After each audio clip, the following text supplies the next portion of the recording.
गुरुर्विष्णु गुरुदेवो महेश्वर गुरु साक्षात परब्रह्म तस्मै श्री गुरुवे नमः। गु अंधकारस्य रकार तेज उच्यते। हमारे शास्त्रों की व्याख्या के अनुसार जो अंधकार से प्रकाश की ओर ले जाता है वह गुरु है। सनातन हिंदू धर्म विश्व का सबसे प्राचीन धर्म है और आज भी वह अक्षुण्ण रूप से विद्यमान है। इस परंपरा में गुरु का स्थान सर्वश्रेष्ठ और निर्विवाद है। संसार के गहन अंधकार में गुरु तत्व ही एकमात्र प्रकाश प्रदायक है। संतों का अवतरण इस पृथ्वी पर परमार्थ और प्रेम के ईश्वरीय संदेश को मानवों तक पहुंचाने के लिए परमात्मा के दूत के रूप में होता है। तुलसीदास जी के शब्दों में संत हृदय नवनीत समाना। संत कभी कठोर नहीं होते, उनका हृदय तो नवनीत के समान अत्यंत कोमल होता है। बाह्य रूप से वे कठोर दिखाई पड़ सकते हैं, किंतु उनके भीतर निरंतर प्रेम और करुणा की धारा प्रवाहित होते रहती है। संत सदैव प्रेम की मूर्ति होते हैं, जिन्होंने सनातन की खोज में अपने परिवार और भौतिक सुखों का त्याग किया हो और जिसमें समग्र मानव जीवन का श्रेय निहित है। ऐसे परम सत्य की खोज में समस्त जीवन व्यतीत किया हो। कठोर तप और साधना द्वारा अपनी देह को गलाकर परमार्थ हेतु जिसने वैराग्य धारण किया हो, ऐसे संत जन हमारे लिए सदैव पूजनीय और अनुकरणीय रहे हैं। संत परंपरा का प्रारंभ पृथ्वी की उत्पत्ति के साथ ही हुआ है। ब्रह्मा के मानस पुत्रों ने संसार को अस्वीकार करते हुए संन्यास पथ चुना। यह सर्वविदित कथा है। सनातन धर्म की इस अद्भुत परंपरा को एक सूत्र में बांधने का युग कार्य जगत गुरु शंकराचार्य ने किया था। सनातन धर्म की ध्वजा फहराती रहे, इसके लिए आदि गुरु शंकराचार्य ने भारतवर्ष के चारों कोनों में 4 मठों की स्थापना की और इन्हीं मठों से सनातन संन्यास परंपरा की शुरुआत हुई। यह समृद्ध संन्यास परंपरा आज भी अपने गरिमापूर्ण स्वरूप में निरंतर चली आ रही है। सनातन सन्यासी भगवा वस्त्र धारण करते हैं। भगवा रंग त्याग और बलिदान का प्रतीक है। इस भगवे रंग ने ही सनातन आर्य संस्कृति को, इसकी कल्याणमयी परंपरा को अपने त्याग, वैराग्य और बलिदान से सुरक्षित व संतुलित बनाए रखा है। इस गौरवशाली सनातन संस्कृति की संन्यास परंपरा ने विश्व को अनेक संत महापुरुष प्रदान किए हैं, जिन्होंने सदैव विश्व को कल्याणकारी धर्म पथ दिखाया है।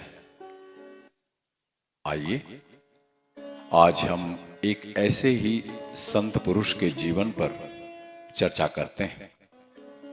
इनका नाम स्वामी प्रेमानंद सरस्वती है, जिन्हें भक्तगण बड़े प्रेम से बापू कहते हैं।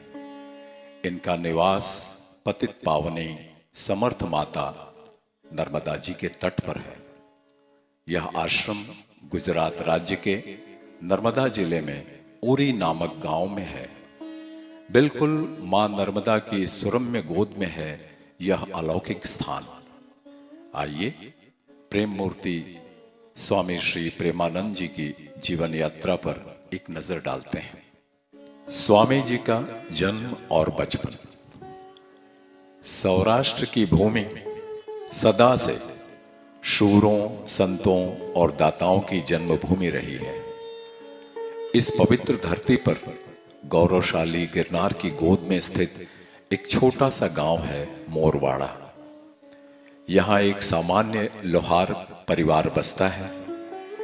पूर्व के किसी पुण्य कर्म के उदय होने पर इस परिवार के दादा केशव उमराणिया के सुपुत्र भीमजी भाई और माता लाभू बहन की कोख से दिनांक 5 जून 1941 की शाम, जब सूर्य अस्ताचलगामी हो चुके थे, एक पुत्र रत्न ने जन्म लिया।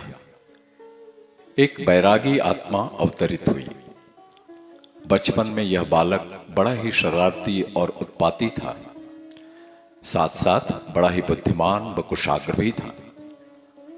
दिन भर ऊधम मचाता और गली की धूल को शरीर पर मलकर माता के पास जाता और बड़ी ही शान से कहता, देख मां, मैं साधु बाबा बन गया। और यही वाक्य एक दिन विधि का लेख भी बन गया। गांव के देवस्थान पर साधु संतों का आगमन होता रहता, सत्संग होता, तब यह बालक अनिवार्य रूप से वहां उपस्थित रहता और अपलक संत महात्माओं को निहारा करता और मन ही मन सोचा करता कि एक दिन मैं भी इस भगवे वस्त्र को धारण करूंगा। धीरे धीरे ये विचार उसके अंतरतम में उतरते चले गए और उसका प्रारब्ध बन गए। पिता का मुख तो इस बालक ने देखा ही न था। जन्म के 1 माह पूर्व ही पिता का देहांत हो चुका था। माता पर तो मानो दुख का पहाड़ ही टूट पड़ा था। एक ओर पुत्र जन्म का आनंद और दूसरी ओर पति की चिर विदाई। ऐसे दारुण संयोग में तो इस बालक ने करुणा का पाठ कदाचित गर्भ से ही सीख लिया होगा। तीसरी कक्षा तक की शिक्षा तो गांव की पाठशाला में हुई। स्वर्गस्थ पिता के बड़े भाई श्यामल जी, जो बापूजी कहलाते थे, इस बालक को मुंबई ले आए। मुंबई आने के बाद इस बालक ने विनय बाल मंदिर, नल बाजार, म्युनिसिपल स्कूल, कबूबाई हाई स्कूल और जिसमें पाकिस्तान के संस्थापक मोहम्मद अली जिन्ना ने पढ़ाई की थी, उस प्राइमरी स्कूल में शिक्षा प्राप्त की। पढ़ाई में तेज होने से यह बालक बहुत जल्द शिक्षकों और सहपाठियों में सबका प्रिय हो गया। शिक्षा के दौरान स्काउट गाइड, कांग्रेस सेवा दल, होमगार्ड, आरएसएस जैसी राष्ट्रभक्त और समाजसेवी संस्था में शामिल होकर घुड़सवारी और राइफल का प्रशिक्षण भी लिया। सेवा दल की ओर से बोरी बंदर से ठाणे तक की पदयात्रा भी की। अब यह बालक युवा हो चला था। एक बार इस युवक को जानलेवा टाइफाइड हुआ तो परिवार ने जलवायु परिवर्तन के लिए उसे मुंबई के उपनगर बोरीवली अपने काका के यहां भेज दिया। उस समय बोरीवली एक छोटा सा गांव हुआ करता था। कच्चे रास्तों, बल्ब की रोशनी और कुएं से पानी पीने वाली एक छोटी सी बस्ती थी बोरीवली। इस छोटे से गांव में मटर गश्ती करते हुए यह युवक एक दिन काफी दूर निकल गया। उसने दूर खेत में एक मंदिर देखा। मिट्टी गारे से निर्मित दीवारें, ऊपर खपरेल की छत और एक विशाल वटवृक्ष के नीचे काली लंबी दाढ़ी मूछ और जटाओं वाले एक साधु बाबा बैठे थे। विशाल वक्षस्थल पर रुद्राक्ष की माला, उन्नत ललाट पर त्रिपुंड और गौरवर्णी शरीर पर भगवे रंग का वस्त्र शोभायमान था।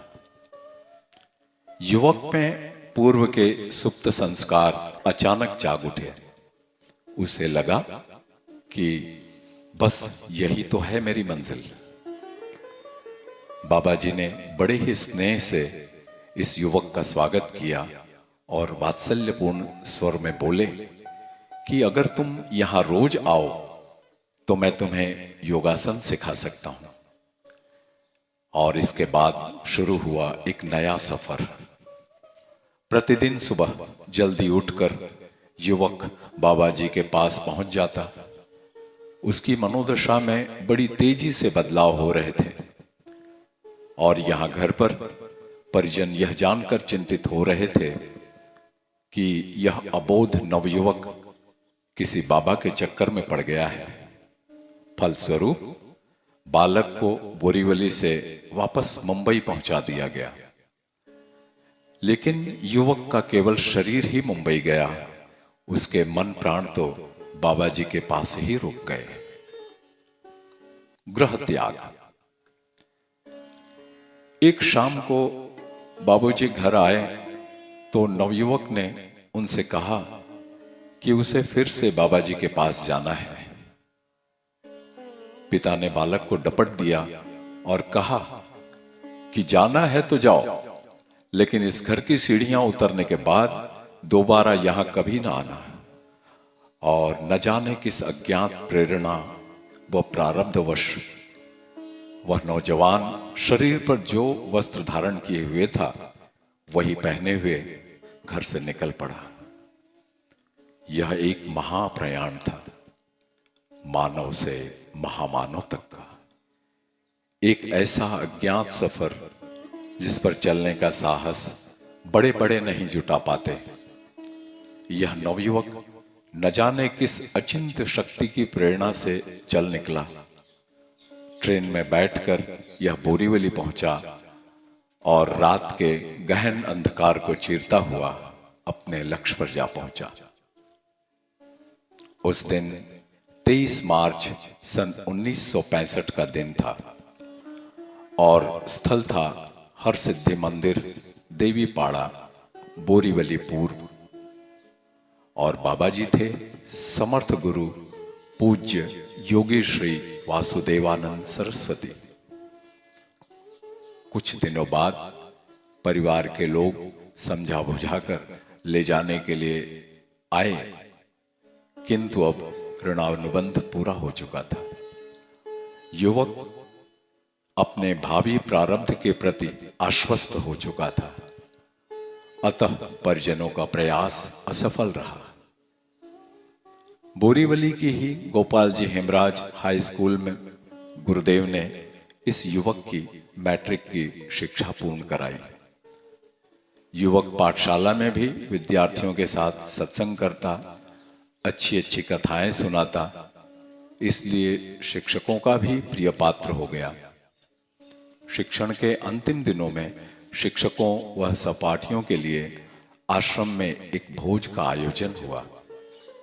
तब इस नवयुवक ने अपने शिक्षकों को प्रणाम किया और कहा कि मैं परम सत्य की खोज में आगे बढ़ रहा हूं, आप सब कृपया अपना आशीर्वाद प्रदान करें। सब एक अपूर्व भाव में डूबे हुए थे। अब हरसिद्धि आश्रम में एक नया प्रशिक्षण शुरू हुआ। प्रातः जल्दी उठकर नदी में स्नान करना, कपड़े धोना, आसन प्राणायाम करना, पूजा पाठ करना, आश्रम की गायों को चराना, कुएं से पानी लाना, गोबर मिट्टी से आश्रम की लिपाई करना, मंत्र जप करना और रात में गुरु चरणों की सेवा। इस युवक के नित्य कर्म। वह सारे कार्य बिना किसी आलस्य, भय, क्षोभ या दुख के करता। गुरु की सारी आज्ञाओं का पालन अत्यंत उत्साह से करता। सतत कुछ जानने की जिज्ञासा और प्रेमपूर्ण स्वभाव के कारण गुरुदेव ने इस युवक को एक नवीन नाम दिया, प्रेमानंद। हरसिद्धि आश्रम प्राकृतिक संपदाओं से तो समृद्ध था, किंतु आर्थिक रूप से बहुत ही निर्धन था। घने वन में होने के कारण लोग कम ही आ पाते थे। कभी कभी कोई आता तो आटे, दाल और फल की प्राप्ति हो जाती, परंतु 15 गायों के कारण दूध की कोई कमी न थी। और प्रेमानंद को दूध अति प्रिय था। 3-4 लीटर दूध तो वे दिन में बड़े ही आराम से पी जाते। आश्रम में एक भक्त श्री देवराम कांजी जब आते तो फल अवश्य ले आते। इस आश्रम में रहते हुए प्रेमानंद को कुछ बड़े बुजुर्गों का बड़ा प्रेम और वात्सल्य मिला। कांदिवली निवासी श्री बाबू महाराज से इन्हें बहुत अच्छे संस्कार मिले।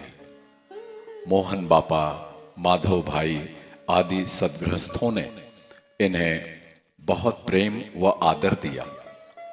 फिर प्रेमानंद की मुलाकात पूज्य मकरंद दवे जी से हुई। युवा प्रेमानंद को मकरंद जी की वाणी और उनके जीवन से एक नवीन जीवन दृष्टि मिली। यह कोई पूर्वजन्म का संबंध ही था जो दिन प्रतिदिन प्रगाढ़ होता गया।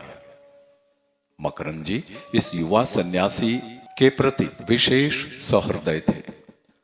इस सन्यासी के प्रति उनका वात्सल्य भाव अलौकिक था।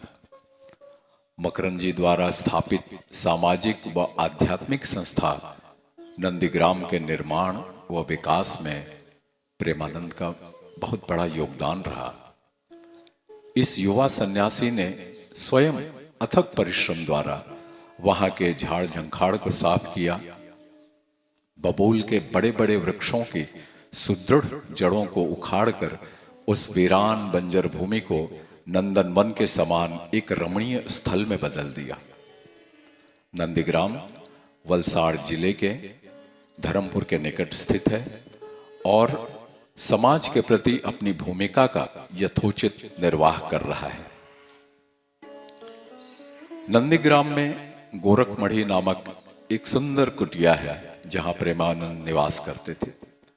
मकरंद जी को इस युवा साधु के प्रति विशेष भाव था।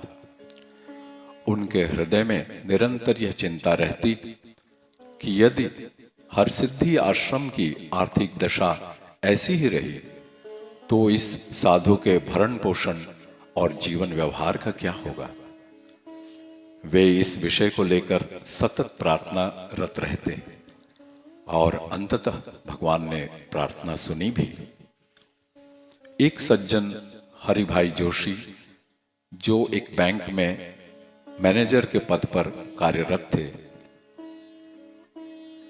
और अन्नपूर्णा रूपिणी उनकी धर्मपत्नी रमा बहन ने उनके भोजन की जिम्मेदारी उठा ली। लगातार 14 वर्षों तक उन्होंने इस साधु को गर्म, ताजा और स्वादिष्ट भोजन कराया। अपने अंतकाल में हरिभाई और रमा बहन दोनों ने स्वामी प्रेमानंद जी के नर्मदा तट स्थित आश्रम में ही देह त्याग किया। रमा जी के हाथों से बना भोजन करने के बाद स्वामी जी को आज तक ईश्वर ने कभी भोजन की चिंता नहीं होने दी। स्वामी जी की प्रथम शिष्या उनकी अपनी माता बनी। जैसे भागवत में कपिल मुनि माता देवहूति को सांख्य का उपदेश देते हैं, वैसे ही स्वामी जी ने अपनी माता को गुरु मंत्र प्रदान किया। देह पर धूल मलकर जो अबोध बालक अपनी माता के पास जाकर कहता था कि देख मां, मैं साधु बन गया, वही बालक आज बड़े होकर वास्तव में साधु हुआ और उसी मां को दीक्षा दी। विधि का विधान भी अद्भुत है। विविध महापुरुषों से मिलाप। अपने सुदीर्घ जीवन काल में स्वामी जी अनेक महापुरुषों से मिले। उनमें सबसे महत्वपूर्ण और प्रमुख थे पूज्य गुरुदेव योगी श्री वासुदेवानंद जी, जो एक सरल संत थे। उन्होंने प्रेमानंद जी को सदैव मुक्ति और स्वतंत्रता दी। जहां अधिकांश गुरु अपने शिष्यों को जकड़ कर रखते हैं, वहीं गुरुदेव सदैव कहते आप दीपो भव, अपने दीपक तुम स्वयं बनो, अपनी राह को तुम स्वयं प्रकाशित करो, अपना विकास तुम्हें स्वयं ही करना है। अतः गुरु आज्ञा के बाद स्वामी प्रेमानंद उस समय के अनेक महापुरुषों से मिले। इनमें से हम उन महापुरुषों का परिचय प्राप्त करते हैं जिनका प्रभाव स्वामी जी के जीवन पर विशेष रूप से पड़ा। स्वामी प्रेमानंद जी को अपनी कुल परंपरा के अनुसार वैष्णवी दीक्षा प्राप्त हुई थी। पोरबंदर के वैष्णवाचार्य श्री गोविंद राय जी महाराज श्री ने सर्वप्रथम स्वामी जी को श्री कृष्ण नाम की दीक्षा प्रदान की। मकरंद दवे। मुंबई में मुलाकात के बाद नंदीग्राम की स्थापना तक स्वामी जी और मकरंद जी का सुदीर्घ साथ रहा। स्वामी जी के जीवन में मकरंद भाई, बाबू भगत और सौराष्ट्र गोंडल के श्री नाथा भाई जोशी का बड़ा गहरा प्रभाव और योगदान रहा। नंदीग्राम की अधिष्ठात्री, नंदीग्राम के स्थापना करने वाली मकरंद दवे जी की सहधर्मिणी परम विदुषी कुंदनिका जी का आशीर्वाद, वात्सल्य और स्नेह सदैव स्वामी जी के साथ रहा। ओशो रजनीश। तब वे मात्र आचार्य रजनीश ही थे, भगवान रजनीश नहीं हुए थे। स्वामी जी की मुलाकात उनसे मुंबई में हुई थी। ओशो स्वामी जी की आध्यात्मिक संभावनाओं के प्रति काफी आश्वस्त थे। उनका आग्रह था कि ये उनके अभियान से जुड़ें और उनके ही साथ रहें, किंतु स्वामी जी ने यह कहकर विनयपूर्वक अस्वीकार कर दिया कि विशाल वटवृक्ष की छाया में छोटे पौधे विकसित नहीं हो पाते। मुक्तानंद जी एवं रामदास जी मुंबई के निकट वज्रेश्वरी में निवास करने वाले ये दो महापुरुष उच्च कोटि के साधक थे। पूज्य मधुसूदन दास जी बंधवड़ वाले। मधुसूदन दास जी शक्तिपात की दीक्षा देने वाले उच्च कोटि के महात्मा थे। स्वामी जी ने इनसे शक्तिपात की दीक्षा प्राप्त की। मुंबई के माहिम उपनगर के एक सूफी फकीर से इन्हें इस्लामी विचारधारा का ज्ञान प्राप्त हुआ। संत फकीर चंद, ये राधा स्वामी संप्रदाय के संत थे। स्वामी जी ने इनसे पंजाब के होशियारपुर में राधा स्वामी संप्रदाय की दीक्षा ली। जय गुरुदेव। इनसे इन्हें 5 नामों का परवाना मिला। सत्यनारायण गोयनका जी, भारत में बौद्ध साधना पद्धति के प्रणेता। श्री गोयनका जी ने जब मुंबई में अपना पहला विपश्यना शिविर किया तो उसमें गिने चुने 8 लोग ही थे, जिसमें स्वामी जी ने भी हिस्सा लिया था। ये संबंध भी सुदीर्घ रहा। विपश्यना के प्रचार प्रसार के लिए गोयनका जी के अनुरोध को स्वामी जी ने विनम्रता पूर्वक अस्वीकार कर दिया। दया माता। परम सिद्ध महाअवतार बाबा की परंपरा में स्वामी योगानंद जी की प्रमुख शिष्या दया माता से भी स्वामी जी मिले और उनसे अलौकिक क्रिया योग की दीक्षा प्राप्त की। गुलवणी महाराज, पुणे के इन सिद्ध पुरुष से इन्हें शक्तिपात की दीक्षा मिली। शेरनाथ बापू, जूनागढ़ के गोरखनाथ आश्रम में स्वामी जी ने शेरनाथ जी से रामदेव पीर की परंपरा का ज्ञान प्राप्त किया। स्वामी सागरानंद जी, प्रयाग के कुंभ मेले में आनंद अखाड़ा के अध्यक्ष स्वामी श्री सागरानंद जी से इन्हें आनंद अखाड़े में प्रवेश का अधिकार प्राप्त हुआ। स्वामी रामानंद सरस्वती,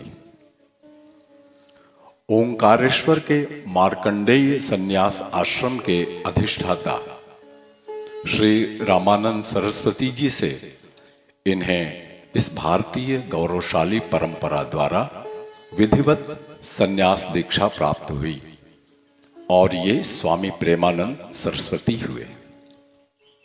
स्वामी जी के जीवन निर्माण में अनेक संत महापुरुषों का सहवास और उनकी अपनी आध्यात्मिक वृत्ति का बड़ा ही योगदान रहा है।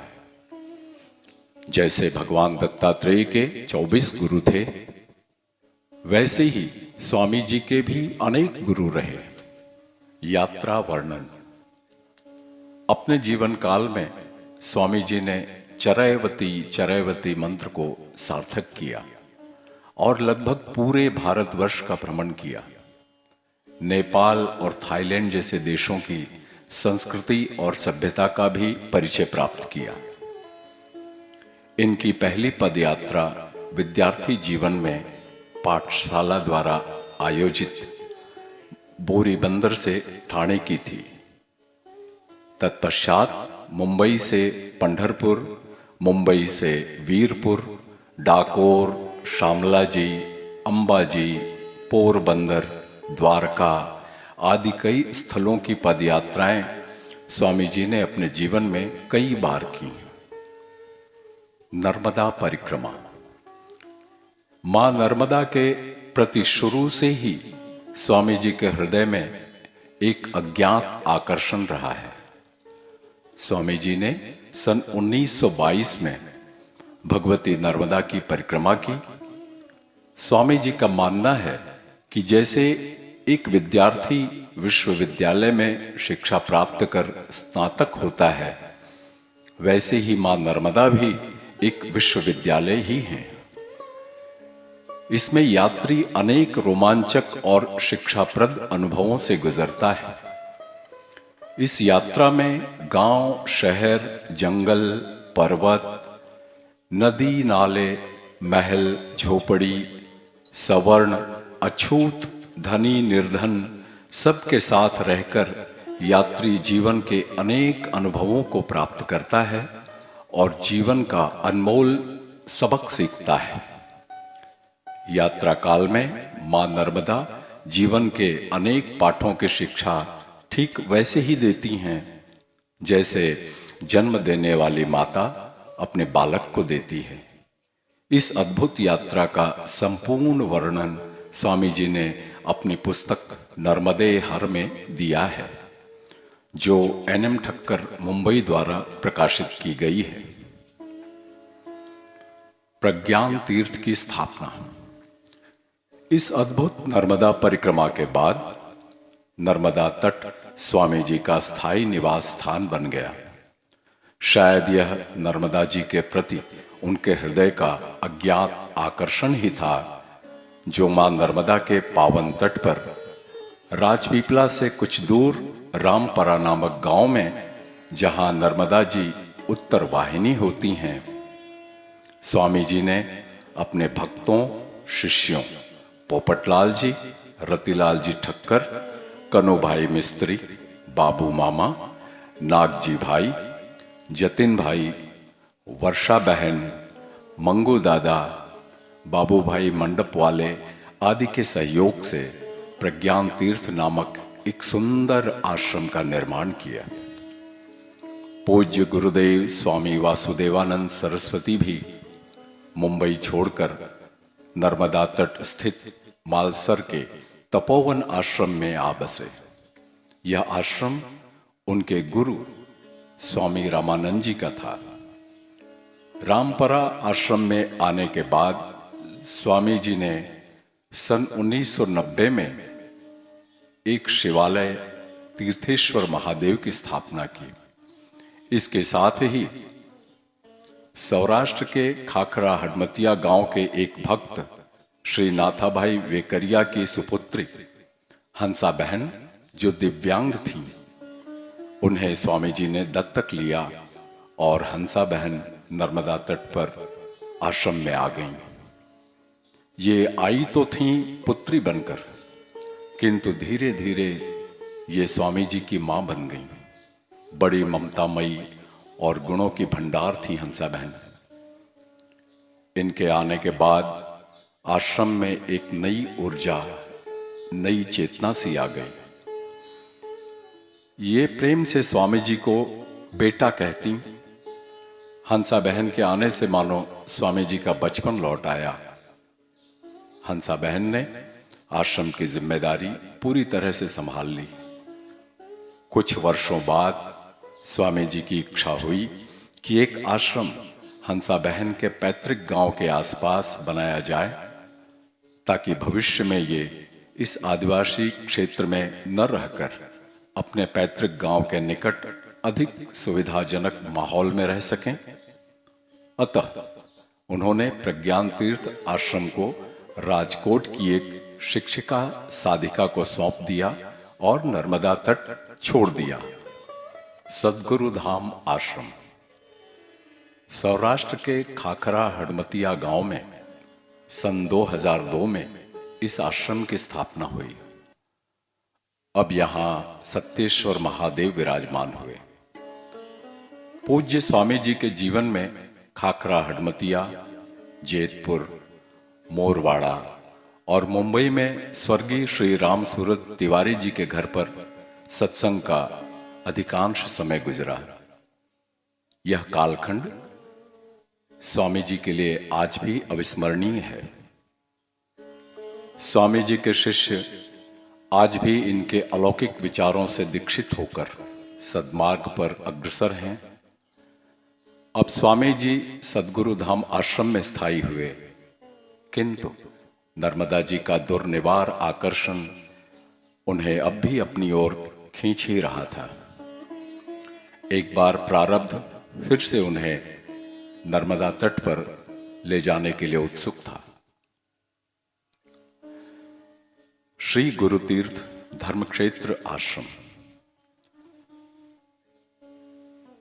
स्वामी जी के सूरत के श्रद्धालु भक्तजन रमेश जी, हरिलाल जी, राजू भाई बड़े लंबे समय से नर्मदा तट पर कोई अच्छा सा स्थान ढूंढ रहे थे। यदा कदा स्वामी जी भी साथ होते, किंतु हर बार असफलता ही हाथ लगती। कोई मनचाहा स्थान नहीं मिल पा रहा था। एक बार फिर से ये सब अपने इसी अभियान पर थे, किंतु इस बार स्वामी जी ऊब चुके थे। उन्होंने घोषणा कर दी कि ये अंतिम प्रयास होगा, इसके बाद अब किसी स्थान की तलाश न होगी। पूरे दिन भटकने के बाद शाम हो गई। सब हताश होकर लौट रहे थे कि सड़क के किनारे ओरी गांव आया। सोचा गया कि एक अंतिम प्रयास यहां भी कर देखा जाए। उस गांव में उन्हें प्रभाकर भाई नामक एक सज्जन मिले। उन्होंने अपने एक संबंधी श्री रतिभाई देसाई से, जो गांव के सरपंच भी थे, मिलवाया।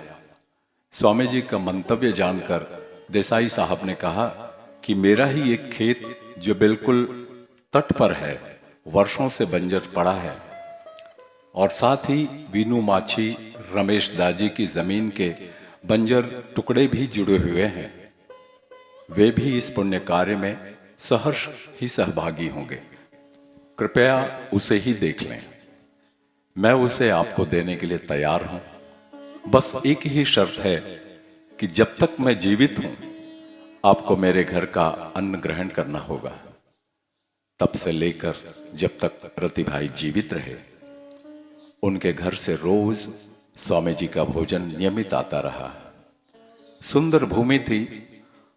उसने एक ही बार में सबको मोहित कर लिया। प्रारब्ध भी विचित्र होता है। यदि उस दिन अंत में हम ओरी न गए होते, तो स्वामी जी ने तो घोषणा कर ही दी थी कि नर्मदा तट पर स्थान खोजने का यह अंतिम प्रयास है। इस प्रकार ईश्वर कृपा से आश्रम के निर्माण का श्री गणेश हुआ। इसमें मुंबई के जेके ड्राई फ्रूट के मालिक श्री जयसुख जी, सूरत के श्रद्धालु आर डी बावरिया जैसे कई मित्रों ने उदारता से अपना सहयोग दिया। बाबू भाई बेला वाले ने अपनी जमीन गौशाला के लिए दान दी। इस प्रकार श्री गुरु तीर्थ धर्म क्षेत्र आश्रम की स्थापना 2007 में हुई और अलौकिक ऊर्जा से ओतप्रोत एक सुंदर आश्रम साकार हुआ। बस कमी थी तो सिर्फ एक शिवालय की। महादेव की कृपा और मुंबई के स्वर्गीय श्रीमती कमला देवी प्रसाद तिवारी के परिवार के सहयोग से 2012 में अखिलेश्वर महादेव का एक भव्य मंदिर निर्मित हुआ। प्राण प्रतिष्ठा में हजारों श्रद्धालु एकत्रित हुए। अनेक संत महापुरुष भी उपस्थित थे। अपूर्व ऊर्जा से युक्त यह शिवालय हर किसी पर एक दिव्य प्रभाव डालता है। वर्तमान में इस आश्रम में एक विशाल भोजनालय, एक समृद्ध पुस्तकालय, गौशाला, परिक्रमावासियों के लिए कमरे जो सदैव परिक्रमावासियों से भरे होते हैं, सुंदर बगीचा भी बनाया गया। हंसाबेन अब पुनः नर्मदा तट स्थित इस आश्रम में आ गईं।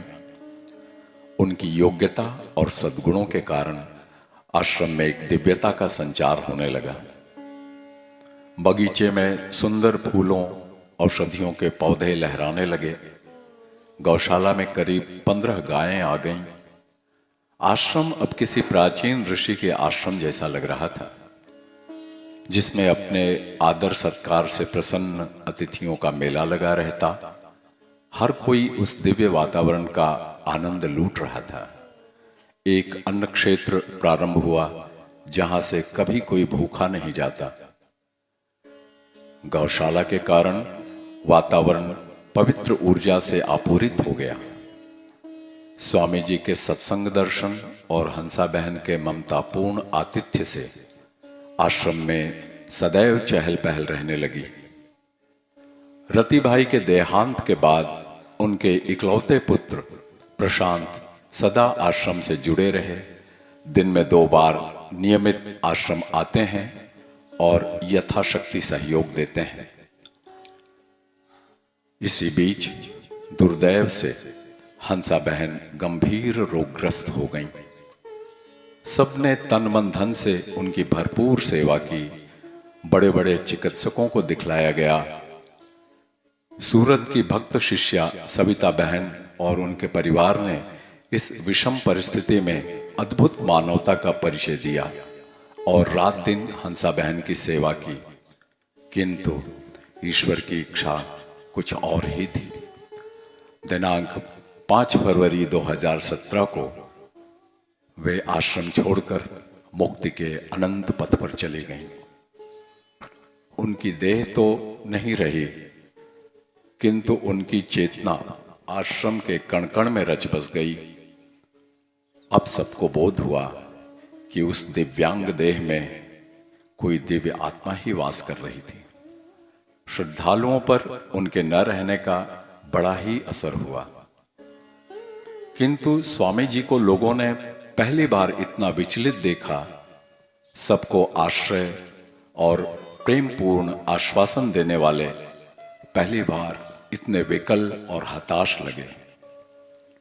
उनका शिशुवत विलाप दर्शा रहा था कि इस वृद्ध के लिए मात्र शोक कितना दारुण और असह्य है।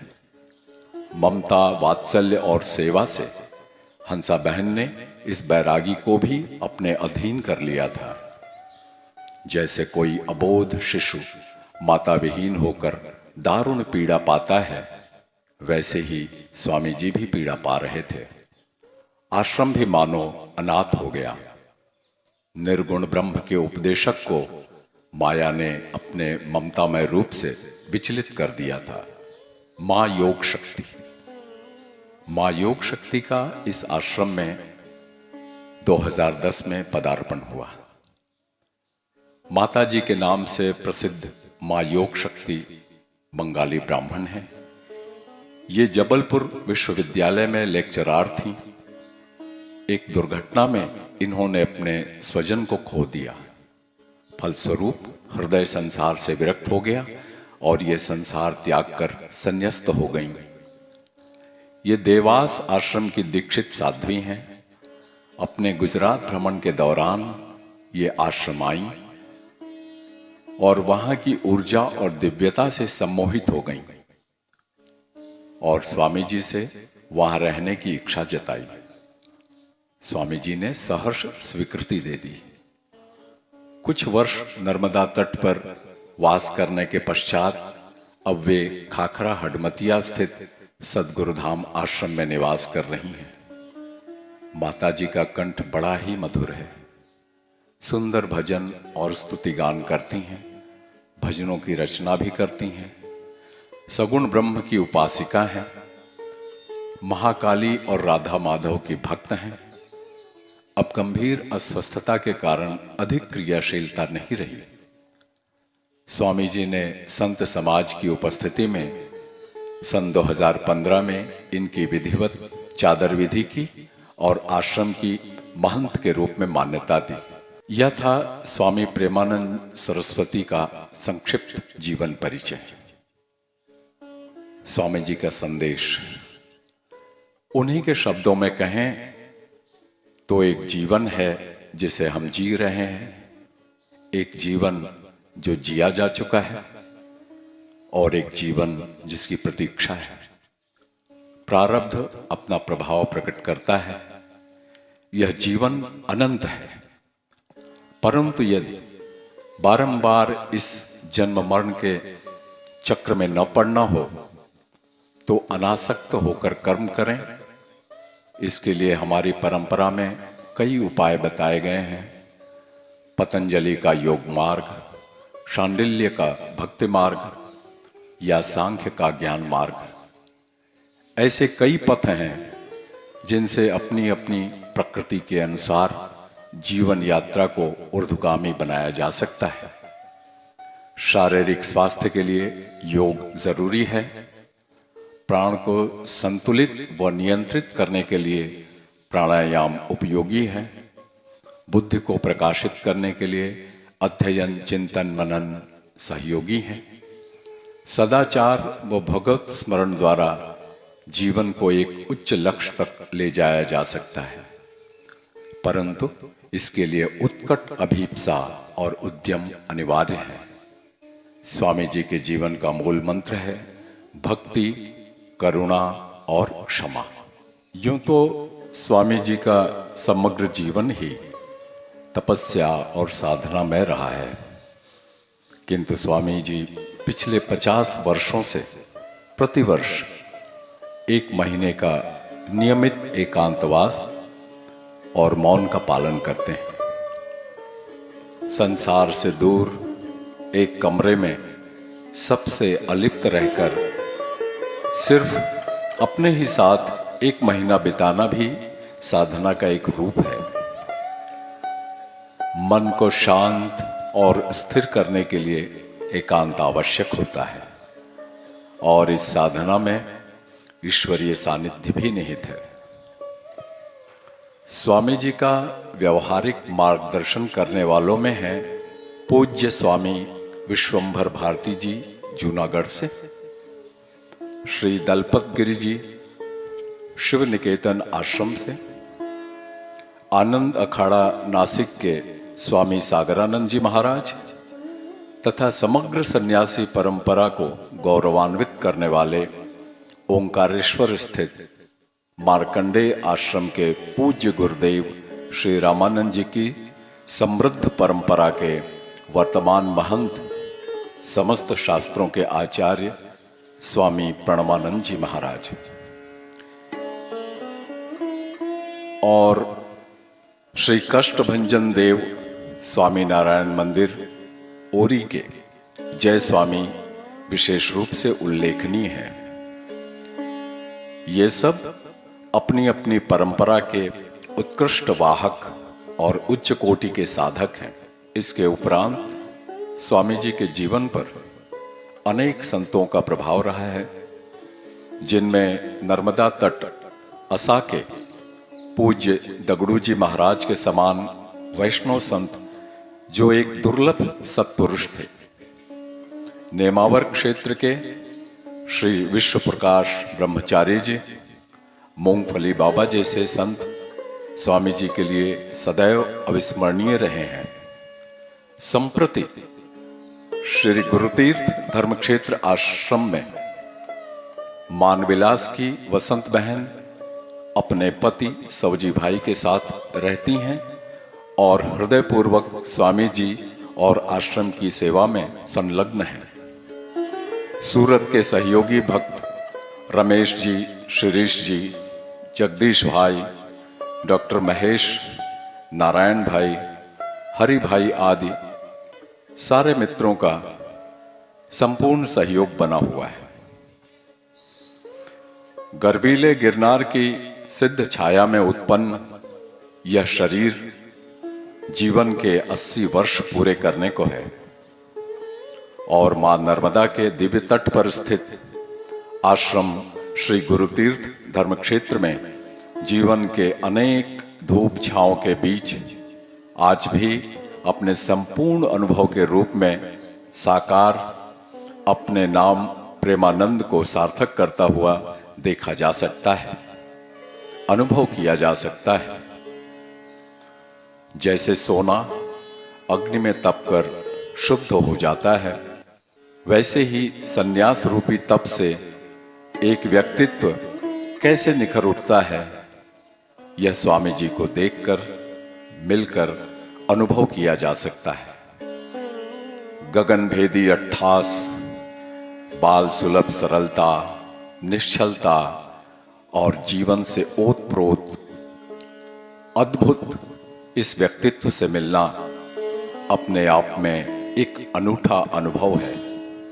सारी परिस्थितियों में, सारी समस्याओं में समता ही सर्वश्रेष्ठ और एकमात्र उपाय है।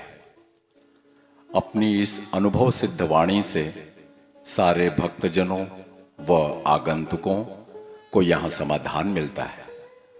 मात्र किताबी ज्ञान नहीं, अनुभव के निचोड़ से हर साधक अपने प्रश्नों का उत्तर नहीं, समाधान पाता है।